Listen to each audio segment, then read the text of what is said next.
प्रेम जागृत व्यक्ति के भीतर नहीं होता है तो वो निराश्रम ही है।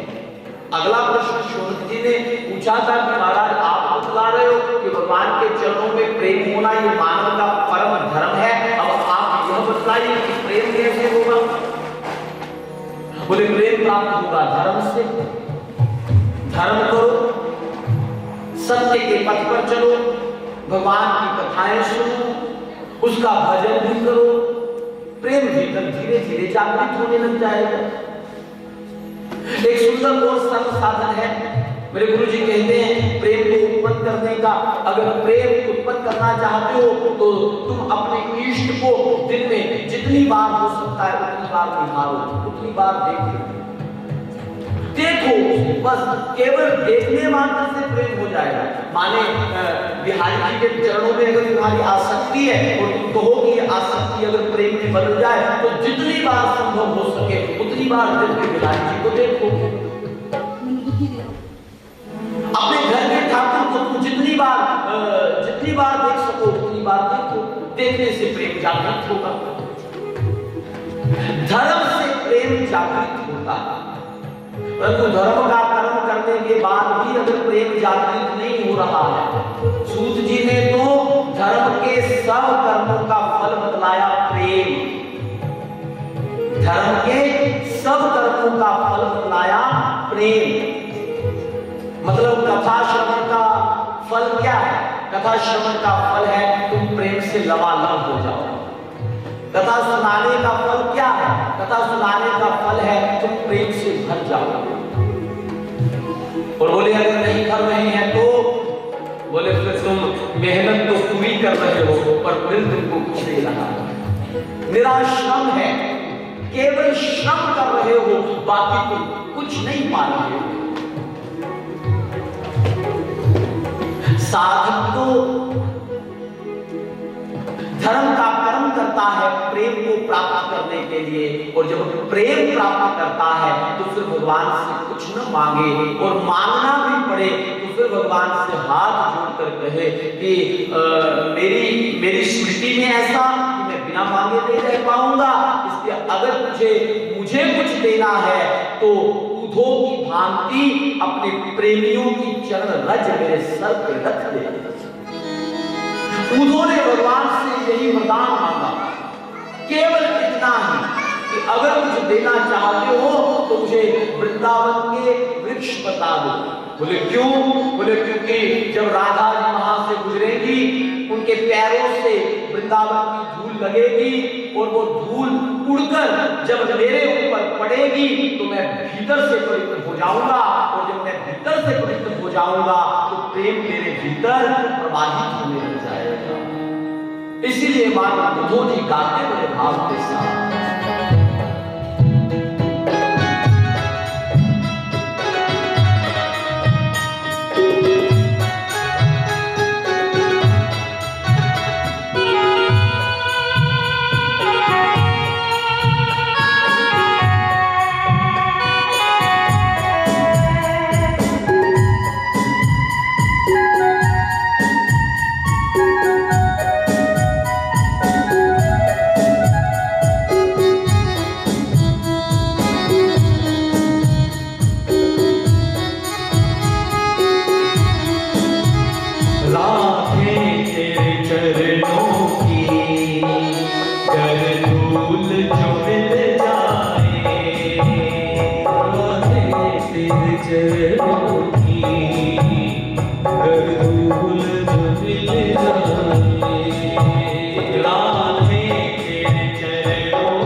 भगवान की कथाएं सुनो, उसका भजन भी करो, प्रेम भीतर धीरे धीरे जागृत होने लग जाएगा। एक सुंदर और सरल साधन है, मेरे गुरु जी कहते हैं प्रेम को उत्पन्न करने का। अगर प्रेम उत्पन्न करना चाहते हो तो तुम अपने इष्ट को दिन में जितनी बार हो सकता है उतनी बार निहारो, उतनी बार देखो, बस केवल देखने मात्र से प्रेम हो जाएगा। माने बिहारी जी के चरणों में अगर तुम्हारी आसक्ति है और तुम कहो कि आसक्ति अगर प्रेम में बदल जाए तो जितनी बार संभव हो सके उतनी बार दिन में बिहारी जी को देखो। अपने घर के ठाकुर को तुम जितनी बार देख सको उतनी बार देखो, देखने से प्रेम जागृत होगा। धर्म से प्रेम जागृत होता है, परंतु धर्म का कर्म करने के बाद भी अगर प्रेम जागृत नहीं हो रहा है, सूत जी ने तो धर्म के सब कर्मों का फल बतलाया प्रेम। धर्म के सब कर्मों का फल बतलाया प्रेम। मतलब कथा श्रवण का फल क्या है? कथा श्रवण का फल है तुम प्रेम से लबालब हो जाओ। कथा सुनाने का फल क्या है? कथा सुनाने का फल है तुम प्रेम से भर जाओ। और बोले अगर नहीं कर रहे हैं तो बोले फिर तुम मेहनत तो पूरी कर रहे हो पर दिल तुमको कुछ नहीं रहा, निराश्रम है, केवल श्रम कर रहे हो, बाकी तुम कुछ नहीं पा रहे हो। साधक तो धर्म का कर्म करता है प्रेम को प्राप्त करने के लिए, और जब प्रेम प्राप्त करता है तो फिर भगवान से कुछ न मांगे, और मांगना भी पड़े तो फिर भगवान से हाथ जोड़कर कहे कि मेरी स्मृति में ऐसा कि मैं बिना मांगे नहीं रह पाऊंगा, इसलिए अगर मुझे कुछ देना है तो उधो की भांति अपने प्रेमियों की चरण रज मेरे सर पे रख दे। उन्होंने भगवान से यही वरदान मांगा, केवल इतना ही कि अगर कुछ देना चाहते हो तो मुझे वृंदावन के वृक्ष बता दो। बोले क्यों? बोले क्योंकि जब राधा जी वहां से गुजरेगी उनके पैरों से वृंदावन की धूल लगेगी और वो धूल उड़कर जब मेरे ऊपर पड़ेगी तो मैं भीतर से पवित्र हो जाऊंगा, और जब मैं भीतर से पवित्र हो जाऊंगा तो प्रेम मेरे भीतर प्रवाहित होने लग जाएगा। इसीलिए माता बुद्धो जी गाते बड़े भाव के साथ,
राधे तेरे चरणों की कर दूर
प्रेमी की चाह इससे बढ़कर कुछ और हो नहीं सकती।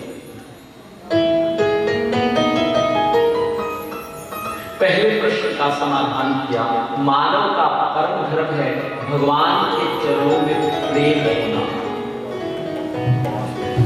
शौनक जी ने कहा, बाबा एक प्रश्न और है, आपने तो कहा कि मानव का धर्म है भगवान के चरणों में प्रेम होना, पर महाराज किस भगवान के चरणों में प्रेम करें? भगवान ही बहुत, राम के चरणों में करें कि कृष्ण के चरणों में करें कि दुर्गा के चरणों में करें कि हनुमान जी के चरणों में करें कि शंकर के चरणों में करें, किस भगवान के चरणों में प्रेम करें? भगवान बहुत है। सूत जी ने बड़ा सुंदर उत्तर दिया। सूत जी ने कहा कि शोणिताजी महात्माओं ना, जो तुमको सबसे सरल लगे ना उसी भगवान के चरणों का ध्यान करो, जिसको तुम्हें ध्यान में लाना ना पड़े, जो स्वाभाविक तुम्हारे ध्यान में आ जाए। तुम नैनों को बंद करो और वो दिखने लग जाए, जो तुमको नजदीक पड़ता हो, जहां तक पहुंचना तुम्हें आसान लगता हो, जो तुम्हें समझ में आता हो, उस देवता के चरणों का ध्यान करो। क्योंकि जगत में जितने देव हैं, जितने भी देव जगत में हैं, वो सब अपने आप में पूर्ण है।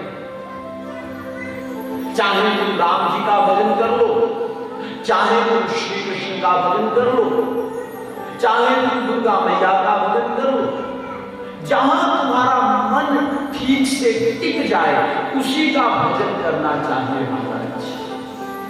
जो तुमको आसान लगे उसी के चरणों में अपना ध्यान लगाओ। ऐसा नहीं कि तुम आंखें बंद करते हो और शंकर जी तुम्हारे ध्यान में आते हैं और तुम जबरदस्ती कहो कि नहीं शंकर मेरे इष्ट थोड़े हैं, मुझे तो इष्ट श्री कृष्ण को बनाना है। जो स्वाभाविक जिसके ऊपर मन डोल जाए, स्वाभाविक जो तुम्हारे ध्यान में आने लग जाए उसी का भजन करना चाहिए।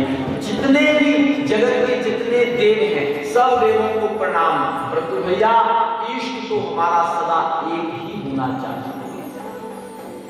प्रेम तो एक ही के चरणों में होना चाहिए, प्रेम दो के चरणों में नहीं हो सकता।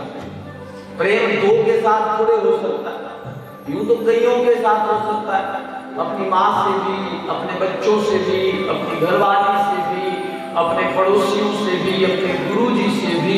प्रेम तो अनेकों से हो सकता है, परंतु जो प्रेम का मूल है, जहां से प्रेम उत्पन्न होता है, वो तो एक ही के चरणों में होता कि नहीं। अच्छा, आपने अपने जीवन में अनुभव किया होगा, भगवान को छोड़ो, संसार में भी किसी से प्रेम तो तुमको कभी ना कभी हुआ होगा। हाँ, न सही तो जब तुम्हारी शादी की बात चल रही थी, तो जिससे शादी हुई उसके प्रति तो आकर्षण कुछ दिनों के लिए हुआ होगा, कुछ दिनों के लिए आकर्षण तो उसके प्रति रहा होगा। आप देखना, जगत में भी अगर हमें किसी से मोहब्बत हो जाए, प्रेम हो जाए, तो जितने दिन उसके प्रेम का नशा हमारे ऊपर रहता है, ये दुनिया बड़ी खूबसूरत नजर आती है। वो प्रेम जो हमारे भीतर होता है, जब निकल कर आता है, तो वो प्रेम हमें सबके भीतर दिखाई देता है। जब एक मूल से प्रेम हो जाएगा, तो सारी सृष्टि से प्रेम हो जाएगा। फिर प्रेम करने से तुमको कोई रोक नहीं सकता, परंतु प्रेम के मूल में एक ही होना चाहिए, वहां दो नहीं हो सकते। वो हम कहते ना, प्रेम गली अति संकरी, या में दो न समाय। एक ज्ञान में एक ही तलवार रह सकती है, दो थोड़े। प्रेम होता है तो एक ही के संग, इसलिए इष्ट हमारा एक ही होना चाहिए। फिर चाहे तुम किसी को भी बना लो महाराज, जो जहां तुम्हारा मन भावे, तुम चाहे तो किसी पेड़ को इष्ट मानकर उसी से प्रेम करो। यह मेरा विश्वास है, ये मेरी भागवत का विश्वास है, उस पेड़ में से भी परमात्मा निकल आएगा।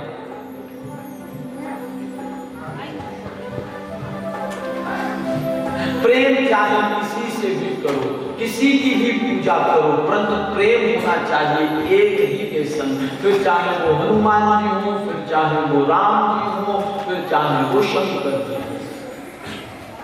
भागवत जी में मना किया गया है अगर, तो ऐसे देवों की उपासना नहीं करनी चाहिए जो तामसिक प्रभाव के होते हैं। कुछ लोग लग जाते हैं कि भैरव की सिद्धि कर लेंगे, भैरव की सिद्धि हो जाएगी तो हमारा दुनिया में नाम हो जाएगा। पर विडंबना ये है कि भैरव की सिद्धि तुम कर तो लोगे, पर भैरव तुमको भैरव ही बना देगा, वैसा ही जीवन तुम्हारा भी हो जाएगा। जीवन में लाचारी अपने आप आ जाएगी। और पंडित जी यहाँ जो भैरव को चढ़ता है ना, वो कहते हैं कुत्ते को खिला दो। और जो भैरव की सिद्धि करेगा, भैरव का प्रभाव जिस पे हो जाएगा, जीवन उसका वैसा ही हो जाएगा। आपने देखा होगा, कोई तांत्रिक लोग होते हैं ना, वो भूत पिशाचों की सिद्धियां कर लेते हैं।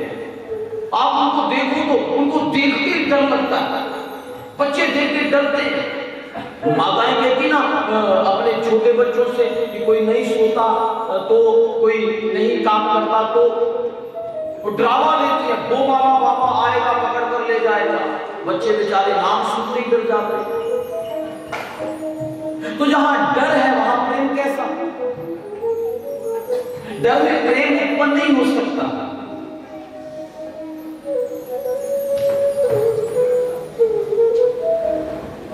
मना अगर किया गया है भागवत में, तो तामसिक शक्तियों की सिद्धि का प्रयास नहीं करना चाहिए। बहुत लोगों को आपने देखा होगा जो तामसिक सिद्धियों के चक्कर में पड़ जाते हैं, बाद में परिणाम एक ही होता है, पागल हो गए, दिमाग का तार ढीला हो गया। दूसरे प्रश्न का समाधान किया, चाहे किसी की भी पूजा करो, परंतु मन में प्रेम एक के प्रति ही होना चाहिए। तीसरा प्रश्न पूछा था कि महाराज कृपा करके यह बतलाओ कि भगवान जन्मा है कि अजन्मा है। उत्तर दिया, न परमात्मा जन्मा है न परमात्मा अजन्मा है, परमात्मा अवतारी है। चौथा प्रश्न पूछा कि अगर परमात्मा अवतारी है तो आज तक धरातल के ऊपर परमात्मा के कितने अवतार हुए। उत्तर दिया, आज तक धरातल के ऊपर परमात्मा के 24 अवतार हुए, जिनमें 23 अवतार हो चुके, 24वां अवतार होगा। कलयुग में भगवान के 2 अवतार भागवत जी में बतलाए गए हैं। पहला अवतार है महात्मा बुद्ध के रूप में और दूसरा अवतार है कल्कि भगवान के रूप में। बुद्ध का अवतार होगा तब जब कलयुग का आरंभ होगा, और कल्कि भगवान का अवतार होगा तब जब कलयुग समाप्त होने को होगा। 2 अवतार कलयुग में हैं और बाकी जितने हैं कलयुग में वो सब इंसान है महाराज। कोई शत्रु हो सकता है, कोई उसकी प्रेरणा से उसके रस को प्राप्त करके उसका भक्त हो सकता है। कलयुग में भगवान और कोई नहीं, भगवान के अवतार 2 हैं। वो कभी कभी हम सुनते ना कि वहां कोई देवता प्रकट हो गया, किसी आदमी में कोई भगवान निकल आया, किसी आदमी में कोई देवी निकल आई।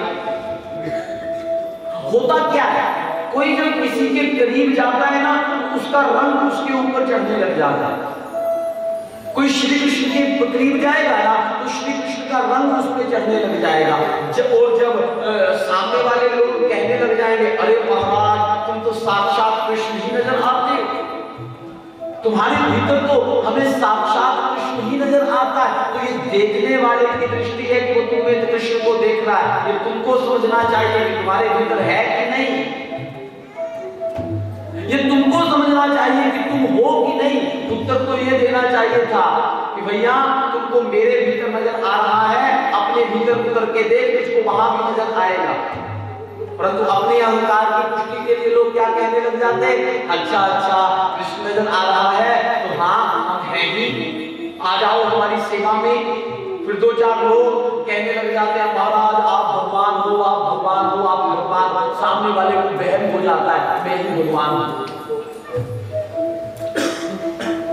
याद रहे साहब, इस जगत में कलयुग में 2 ही अवतार, एक अवतार कल्कि भगवान का, एक अवतार बुद्ध भगवान का। 5वां प्रश्न पूछा, कस्मिन् युगे प्रवृत्तेयं स्थाने वा हेतुना कुता संयोजितः कृष्णः कृतवान् सहितां। आप कृपा करके यह बतलाइए कि यह जो श्रीमद् भागवत महापुराण की कथा आप हमें सुनाने जा रहे हो, कस्मिन् युगे प्रवृत्तेयं, किस युग में यह कथा लिखी गई? स्थाने वा हेतुना, कहां लिखी गई, किसने लिखी, लिखने का कारण क्या था? आप कृपा करके हमें बतलाइए इस भागवत की संहिता का निर्माण कैसे हुआ? सूत जी ने उत्तर देना आरंभ किया। सूत उवाच, द्वापरे सम्मुख प्राप्ते तृतीये युगे प्रयये जातः प्राश्चाद्योगी वासव्याम कल्याणे। महर्षि पराशर और माता सत्यवती से द्वापर युग में एक बालक का जन्म हुआ जिसका नाम रखा गया कृष्ण द्वैपायन। कृष्ण द्वैपायन नाम रखने के पीछे कारण था क्योंकि इनका जन्म यमुना जी के कृष्ण द्वीप पर हुआ था। जन्म से नाम रख दिया कृष्ण द्वैपायन। धीरे धीरे बालक बड़ा होने लगा, साधु संतों की संगत में रहने लगा। पिता महर्षि पराशर बहुत ही विद्वान थे, उनके सानिध्य में रहकर तप करने लगा। रात्रि के समय महाराज जी भी कह रहे थे कि जिन माता पिता के बच्चे उनके सानिध्य में रहकर तप करते हैं, वास्तव में उन्हीं का जीवन सार्थक है। तुलसीदास कहते, पुत्रवती जुगती जग सोई, वो ही नारी इस जगत में पुत्रवती है जिसके पुत्र में श्री हरि के चरणों के प्रति प्रेम होता है। रघुपति भक्ति जासु हृदय होई, जिसके हृदय में राम जी की भक्ति है, राम जी के प्रति प्रेम है, इस जगत में वही नारी पुत्रवती है। और बाकी जितने हैं वो पुत्र थोड़े हैं, वो तो पुत्र ही हुए फिर महाराज। माता पिता के सानिध्य में रहकर पुत्र तब तप करेगा जब माता पिता स्वयं करेंगे। आप देखना, आप सुबह उठकर मंदिर में जाकर भजन करने लगो ना तो तुम्हारे घर के छोटे बच्चे वो भी कहने लग जाते हैं, दादाजी मैं भी चलूंगा, पिताजी मैं भी चलूंगा। वो जिद करने लग जाते हैं, मैं भी जाऊंगा। माता पिता समझाते कि नहीं इतनी ठंड है, नहीं जाना चाहिए, बच्चे नहीं मानते, मैं जाऊंगा। माता पिता जो करते हैं बच्चे सीखते हैं। पराशर ऋषि तप करते तो वेद व्यास ने सीखा, वेद व्यास भी नैनों को बंद करके बैठने लगे। धीरे धीरे धीरे तपस्या बढ़ने लगी। एक दिन घर परिवार छोड़कर निकल गए, वन में पहुंच गए। बेरों का एक बहुत विशाल वन था, वहां बेर के बहुत सारे पेड़ थे। एक बेर के पेड़ के नीचे बैठ गए, वहीं बैठकर तपश्चर्या करने लगे। वहीं इनको नारायण का ज्ञान प्राप्त हुआ, इसलिए एक नाम इनका बादरायण भी है। बेर के पेड़ के नीचे बैठकर तपश्चर्या करी, इसलिए एक नाम है बादरायण। जब ज्ञान प्राप्त हो गया तो व्यास जी के मन में थोड़ा अभिमान भी हो गया, ऐसा भी वर्णन होता है। ज्ञान बहुत हो जाए ना तो महाराज ये ज्ञान भी अभिमान का जनक है। कोई भी वस्तु व्यक्ति के भीतर जब जरूरत से ज्यादा होने लगती है ना, वो अभिमान को जन्म देने वाली होती है। जब व्यास जी सब तरफ देखने लगे, अरे मैं बड़ा विद्वान, लोगों के भीतर तो इतना ज्ञान नहीं, अब अपने ज्ञान का प्रदर्शन करने लगे। लोगों को बुलाने लगे, मेरे पास आओ, मेरे साथ साक्षात्कार करो। दुनिया के जितने ब्राह्मण सबको साक्षात्कार में बुलाने लगे। अभिमान और बढ़ने लगा। अब एक दिन अभिमान में भरकर भगवान शिव की नगरी काशी पहुंच गए। सोचा काशी में पहुंचूंगा, काशी में बड़े विद्वान ब्राह्मण रहते हैं, काशी के ब्राह्मणों को अगर मैंने जीत लिया तो दुनिया का सबसे विद्वान व्यक्ति कहलाऊंगा। जैसे ही काशी के भीतर प्रवेश किया, भगवान भोलेनाथ एक वृद्ध ब्राह्मण का वेश धारण करके उनके सम्मुख आ गए। भोलेनाथ से पूछा व्यास जी ने, बाबा यहाँ कोई विद्वान ब्राह्मण मिलेगा जो मेरे साथ साक्षात्कार कर सके? बाबा ने पूछा कि यहाँ तो काशी नगरी है, ये तो विद्वानों से भरी पड़ी है, आप कौन हो? आपको आज मैंने यहाँ पहली बार देखा। बोले मुझे नहीं जानते, मेरा नाम बादरायण है, मैं कृष्ण द्वैपायन हूँ, महर्षि पराशर का बेटा हूँ, धरती के सब विद्वानों को साक्षात्कार में हराकर आया। भगवान भोलेनाथ ने कहा, दोबारा कहो कि आप कौन हो? बोले मैं कृष्ण द्वैपायन हूँ, महर्षि पराशर का बेटा हूँ। बोले वो तो आप महर्षि पराशर के हैं, आप कौन हो? बोले मैंने बतलाया ना कि मैं कृष्ण द्वैपायन हूं। बोले ये तो तुम्हारा नाम है, आप कौन हो? घबराए, मैं कौन हूं? यह तो आज तक मैंने जानने का प्रयास ही नहीं किया। भोलेनाथ ने सर पे हाथ रखा, बच्चा आया है काशी में साक्षात्कार करने के लिए और अपना पता तुझे मालूम नहीं। जब अपना पता तुझे मालूम नहीं तो तू फिर काहे का विद्वान है? चरणों में गिर गया, बाबा मैं स्वयं को जानना चाहता हूँ। भोलेनाथ से दीक्षा प्राप्त करी और बद्रिका आश्रम में पहुंच गए, वहीं बैठकर तप करने लगे। वहां तप करते करते हजारों वर्ष व्यतीत हो गए। भगवान नारायण ने आज्ञा करी, व्यास जी अब आपको वो कार्य करना है जिस कार्य के लिए आपको धरती पर भेजा गया है। क्या करूं महाराज? यहाँ से सीधे जाइए ब्रह्मा जी के पास, ब्रह्मा जी से जाकर वेद पढ़िए। वेद व्यास जी गए ब्रह्मा जी के पास, वहां जाकर वेदों का पठन पाठन किया।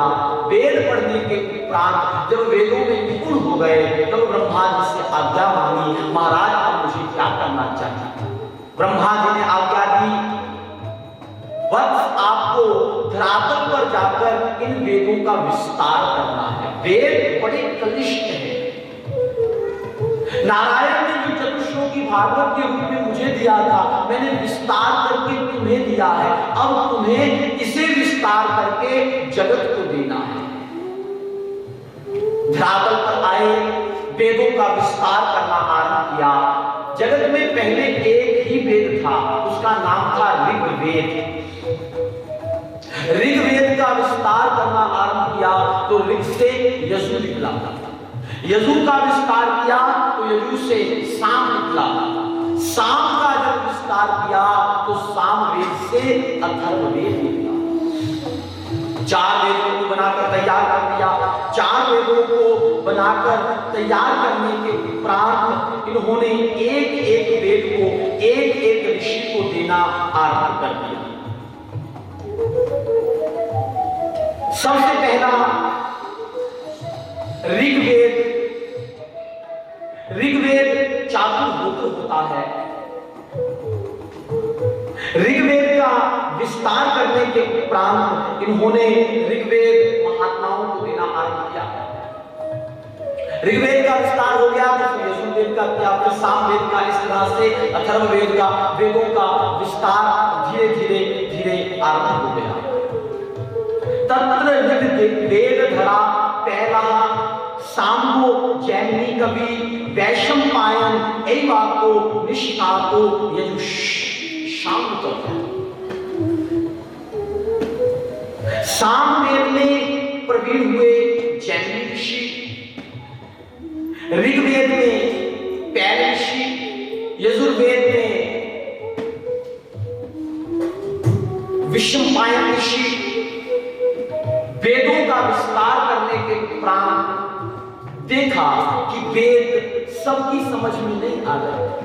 बहुत विस्तार करने के उपरांत भी वेद सबकी समझ में नहीं आ रहे।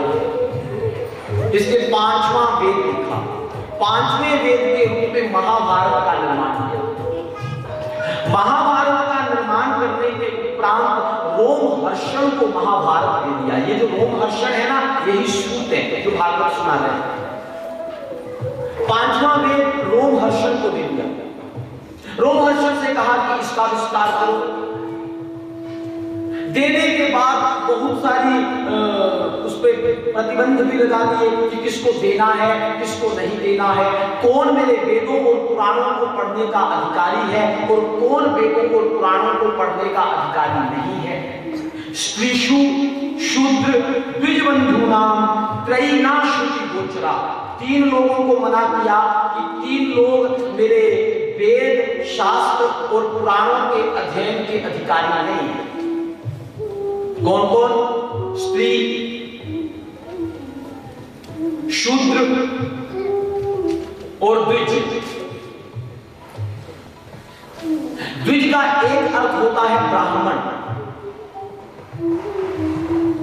वो ब्राह्मण मेरे वेद को पढ़ने का अधिकारी नहीं है, जिसका विधिवत संस्कार नहीं हुआ। कोई श्री कृष्ण के करीब जाएगा ना तो श्री कृष्ण का रंग उस पर चढ़ने लग जाएगा। और जब सामने वाले लोग कहने लग जाएंगे, अरे महाराज तुम तो साक्षात कृष्ण ही नजर आते हो, तुम्हारे भीतर तो हमें साक्षात कृष्ण ही नजर आता है, तो ये देखने वाले की दृष्टि है कि वो तुम्हें कृष्ण को देख रहा है। ये तुमको समझना चाहिए कि तुम्हारे भीतर है कि नहीं। ये तुमको समझना चाहिए कि तुम हो कि नहीं। उत्तर तो ये देना चाहिए था कि भैया तुमको मेरे भीतर नजर आ रहा है, अपने भीतर उतर के देख, तुझको वहां भी नजर आएगा। परंतु अपने अहंकार की पुष्टि के लिए लोग क्या कहने लग जाते हैं, अच्छा अच्छा कृष्ण नजर आ रहा है तो हाँ हम हैं ही, आ जाओ हमारी सेवा में। फिर 2-4 लोग कहने लग जाते हैं, महाराज आप भगवान हो, आप भगवान हो, आप भगवान हो। सामने वाले को वहम हो जाता है, मैं ही भगवान हूं। याद रहे साहब, इस जगत में कलयुग में 2 ही अवतार। एक अवतार कल्कि भगवान का, एक अवतार बुद्ध भगवान का। 5वां प्रश्न पूछा, कस्मिन् युगे प्रवृत्तेयं स्थाने वा हेतुना कुता संयोजितः कृष्णः कृतवान् संहितां। आप कृपा करके यह बतलाइए कि यह जो श्रीमद् भागवत महापुराण की कथा आप हमें सुनाने जा रहे हो, कस्मिन् युगे प्रवृत्तेयं, किस युग में यह कथा लिखी गई? स्थाने वा हेतुना, कहां लिखी गई, किसने लिखी, लिखने का कारण क्या था? आप कृपा करके हमें बतलाइए इस भागवत की संहिता का निर्माण कैसे हुआ? सूत जी ने उत्तर देना आरंभ किया। सूत उवाच, द्वापरे सम्मुख प्राप्ते तृतीये युगे प्रयरे जातः प्राश्चाद्योगी वासव्याम कल्याणे। महर्षि पराशर और माता सत्यवती से द्वापर युग में एक बालक का जन्म हुआ जिसका नाम रखा गया कृष्ण द्वैपायन। कृष्ण द्वैपायन नाम रखने के पीछे कारण था क्योंकि इनका जन्म यमुना जी के कृष्ण द्वीप पर हुआ था। जन्म से ही नाम रख दिया कृष्ण द्वैपायन। धीरे धीरे बालक बड़ा होने लगा, साधु संतों की संगत में रहने लगा, पिता महर्षि पराशर बहुत ही विद्वान थे, उनके सानिध्य में रहकर तप करने लगे। रात्रि के समय महाराज जी भी कह रहे थे कि जिन माता पिता के बच्चे उनके सानिध्य में रहकर तप करते हैं, वास्तव में उन्हीं का जीवन सार्थक है। तुलसीदास कहते पुत्रवती जुगती जग सोई, बोही नारी इस जगत में पुत्रवती है, जिसके पुत्र में श्री हरि के चरणों के प्रति प्रेम होता है। रघुपति भक्ति जासु हृदय होई, जिसके हृदय में राम जी की भक्ति है, राम जी के प्रति प्रेम है, इस जगत में वही नारी पुत्रवती है। और बाकी जितने हैं वो पुत्र थोड़े हैं, वो तो पुत्र ही हुए फिर महाराज। माता पिता के सानिध्य में रहकर पुत्र तब तप करेगा जब माता पिता स्वयं करेंगे।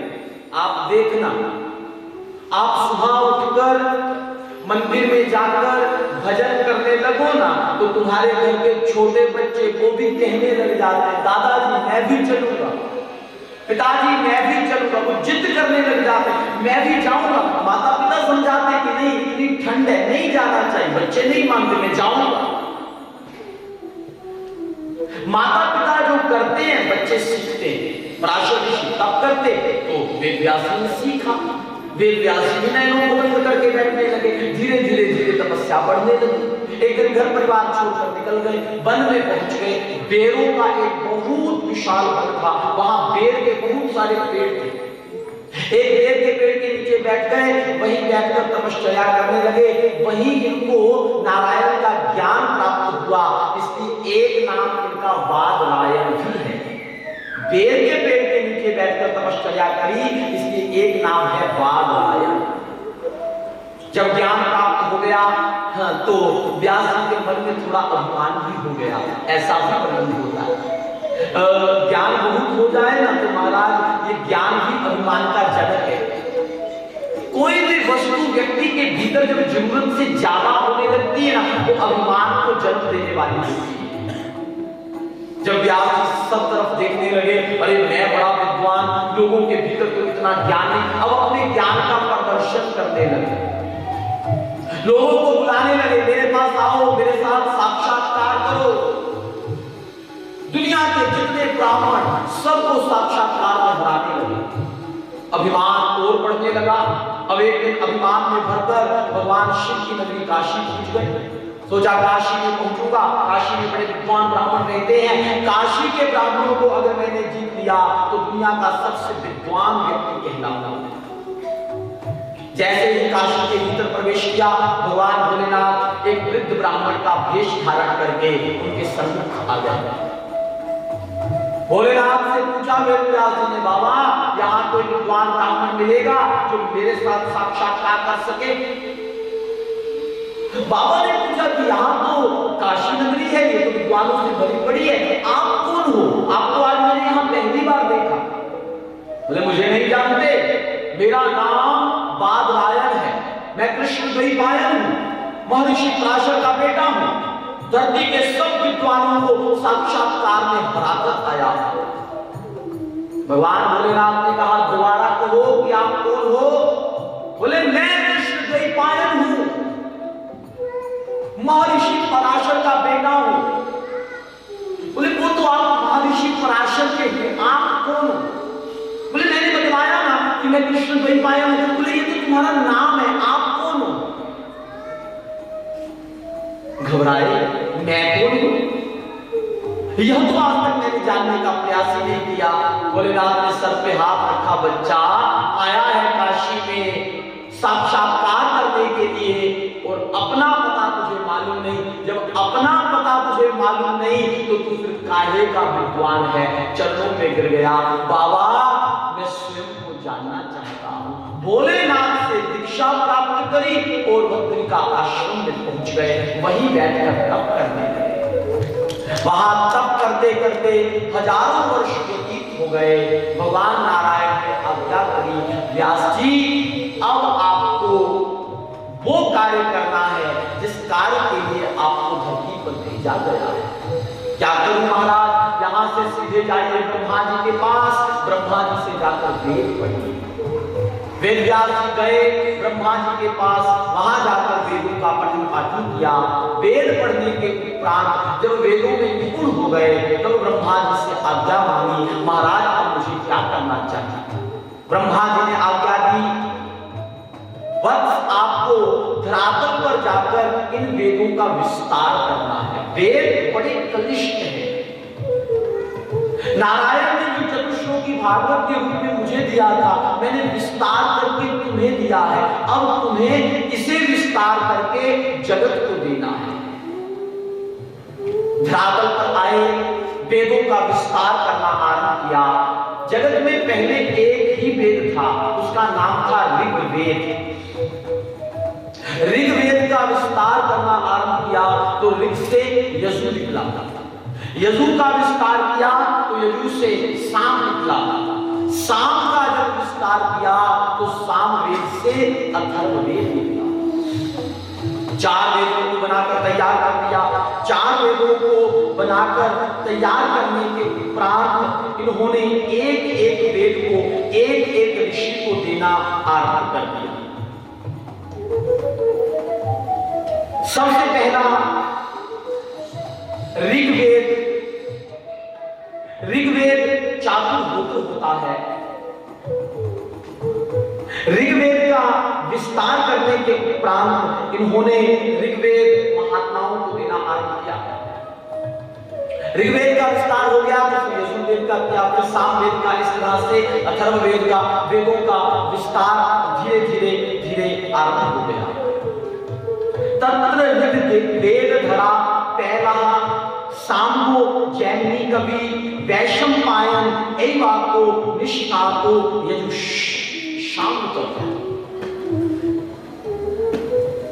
सामवेद में प्रवीण हुए जैमिनी ऋषि, ऋग्वेद में पैल ऋषि, यजुर्वेद में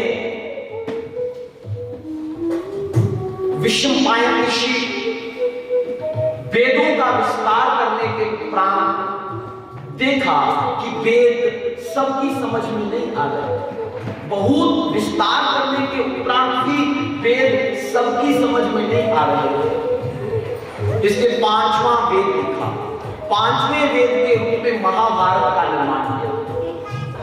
महाभारत का निर्माण करने के उपरांत रोमहर्षण को महाभारत दे दिया। ये जो रोमहर्षण है ना, यही सूत है जो भागवत सुना रहे हैं। 5वां वेद रोमहर्षण को दे दिया। रोमहर्षण से कहा कि इसका विस्तार करो। देने के बाद बहुत सारी उस पर प्रतिबंध भी लगा दिए कि किसको देना है, किसको नहीं देना है, कौन मेरे वेदों और पुराणों को पढ़ने का अधिकारी है और कौन वेदों और पुराणों को पढ़ने का अधिकारी नहीं है। स्त्रीषु शूद्र द्विजबंधूनाम त्रयीना श्रुति गोचरा। 3 लोगों को मना किया कि 3 लोग मेरे वेद शास्त्र और पुराणों के अध्ययन के अधिकारी नहीं है। कौन कौन? स्त्री, शूद्र और द्विज। द्विज का एक अर्थ होता है ब्राह्मण। वो ब्राह्मण मेरे वेद को पढ़ने का अधिकारी नहीं है, जिसका विधिवत संस्कार नहीं हुआ है। सारे ऐसे ब्राह्मण आपको मिल जाएंगे जो जन्मे हैं ब्राह्मणों के घर में और शाम को मिलेंगे आपको झटका मीट शॉप पे। बहुत सारे ऐसे ब्राह्मण आपको मिल जाएंगे जो जन्मे हैं ब्राह्मणों के घर में और शाम को मिलेंगे ठेके की कतार में। इसलिए कहा कि जो लोग द्विज धर्म का ठीक से पालन नहीं करेंगे उनको मेरा वेद नहीं देना। शूद्रों को मेरा वेद नहीं देना। शूद्र का अभिप्राय शूद्र जाति से है कि नहीं पता नहीं, परंतु यहाँ शूद्र का अभिप्राय होता है छोटा, और छोटे का अभिप्राय जिसकी बुद्धि का विकास नहीं है। जिसकी बुद्धि का विकास नहीं ना, उसको अगर तुम मेरे वेद दे दोगे ना तो वो अर्थ का अनर्थ ही निकालेगा। बहुत सारे ऐसे लोग हैं जो अर्थ का अनर्थ निकालते हैं। आज के जमाने में भी आप देख लीजिए, वो आप आजकल तो YouTube ये संसाधन सबके पास हो गए। एक हरियाणा के महात्मा है, नाम है उनका रामपाल, वो वर्णन करते हैं आधे अधूरे का तुम क्या वर्णन करोगे भाई। वो बात निकाल कर बताते हैं ना लोगों को, जिसका जैसे ना एक आदमी पढ़ा वेद, उसने जैसे ही खोला ना उसमें लिखा था वेद पढ़ना पाप है, लगा दिखाने सबको ये देखो वेद पढ़ना पाप है, वेद पढ़ना पाप है, सामने लिखा है कि वेद पढ़ना पाप है। बहुत सारे लोग जैसे ने मान भी लिया, अरे वेद पढ़ना पाप है, वेद पढ़ना पाप है। फिर किसी विद्वान के पास गया, ये देखो ये सामने लिखा है वेद पढ़ना पाप है। उसने पन्ना पलट कर देखा, उसमें लिखा था अशुद्धि अवस्था में। आधे अधूरे को तुम पकड़ोगे ना तो वो बात इसीलिए कह दिया कि शूद्र भी न पढ़े, मतलब जिनकी बुद्धि ठीक काम नहीं करती ना वो न पढ़े, क्योंकि तुम अर्थ का अनर्थ निकालोगे। वो मैं अक्सर कहा करता हूं ना कि एक आश्रम में एक गया आदमी, उसको बीड़ी पीने की आदत थी। गुरुजी बड़े चिढ़ते थे इस बात से, बीड़ी पीता है। गुरुजी उसने अरे तुझे बीड़ी नहीं पीनी चाहिए। बोले महाराज आश्रम छुड़ा दो, बीड़ी नहीं छूटी, कहो तो चले जाए आज। गुरुजी ने सोचा ये तो और विडंबना, तो चलो ऐसा क्या करना, तो रविवार के दिन बीड़ी पी लिया करूंगा। बोले ठीक है, रविवार के दिन बीड़ी पी लिया करूंगा। अब जैसे ही रविवार आता ना तो जितने लोग थे आश्रम में उन सबको कहने लग जाता, गुरुजी ने कह दिया है कि रविवार को बीड़ी पी लेनी चाहिए, चलो बीड़ी पी के आते। तो जो नहीं भी पीते थे उनको भी पिलाना शुरू कर दिया। गुरुजी ने कहा कि रविवार को बीड़ी पी लेनी चाहिए, पाप नहीं लगता। अब गुरुजी ने तो इसलिए कहा था ताकि केवल रविवार को पिएगा, धीरे धीरे धीरे इसकी आदत छूट जाएगी, एक सप्ताह तो नहीं पिएगा। अब जो नहीं पीते थे उनको भी पिलाना शुरू कर दिया। तो जो शूद्र बुद्धि के हैं वो अर्थ का अनर्थ न निकाल दे, इसलिए शूद्रों को भी वंचित कर दिया, न पढ़े न पढ़ाए। तीसरा, स्त्रियों को वंचित कर दिया। स्त्रियों को देखो ये बात तो बहुत हो सकती है, अन्यथा ना ले, इसलिए वंचित कर दिया क्योंकि स्त्री सदा पवित्र नहीं रहती महाराज,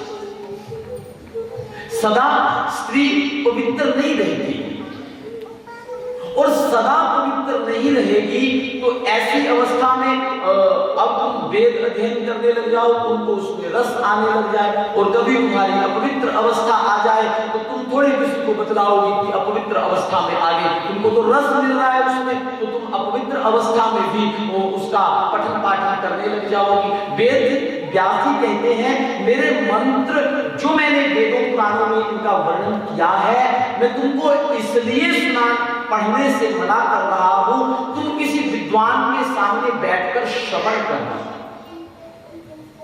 तुम किसी विद्वान के सामने बैठकर इसका श्रवण करना।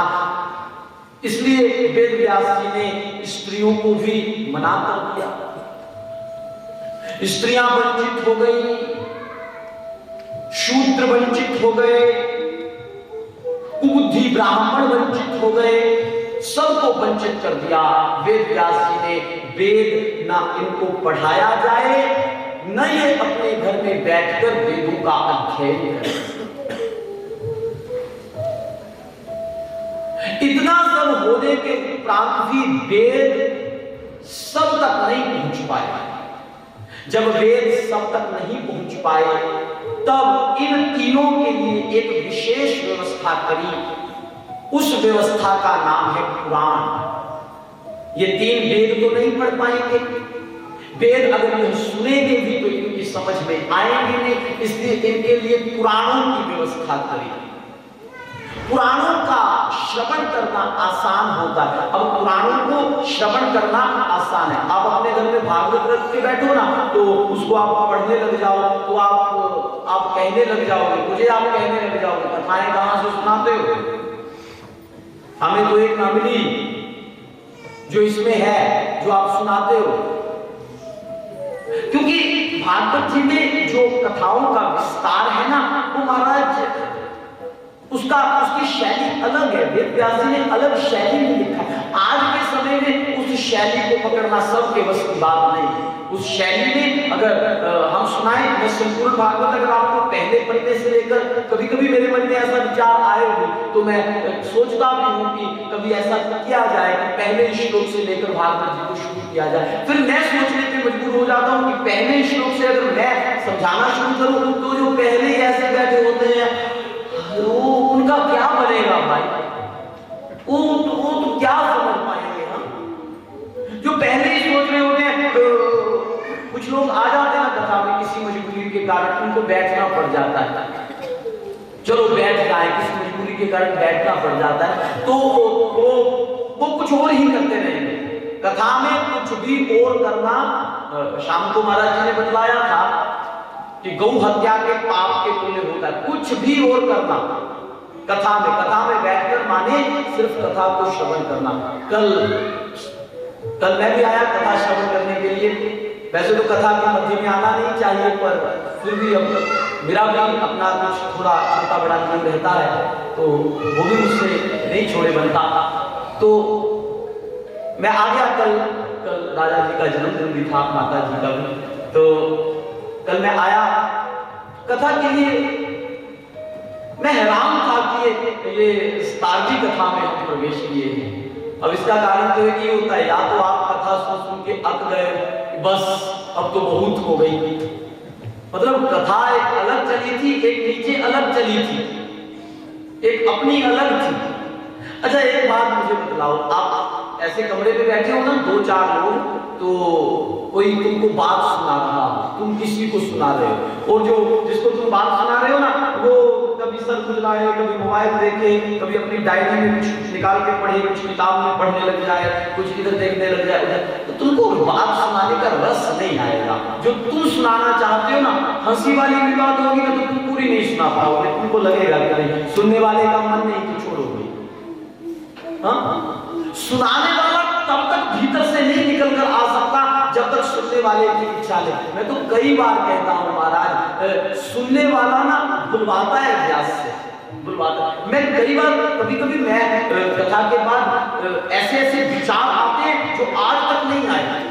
कथा के मंच पे ऐसे विचार आते हैं, बड़े सुंदर विचार, जिनको मैंने किसी मंच से सुना नहीं, शायद किसी मंच से बोले नहीं। ऐसे सुंदर विचार भागवत जी की कृपा से भीतर से निकल कर आते हैं, बड़ा आनंद आता है। पर सुनने वाले की इच्छा के ऊपर वो ज्यादा निर्भर करता है।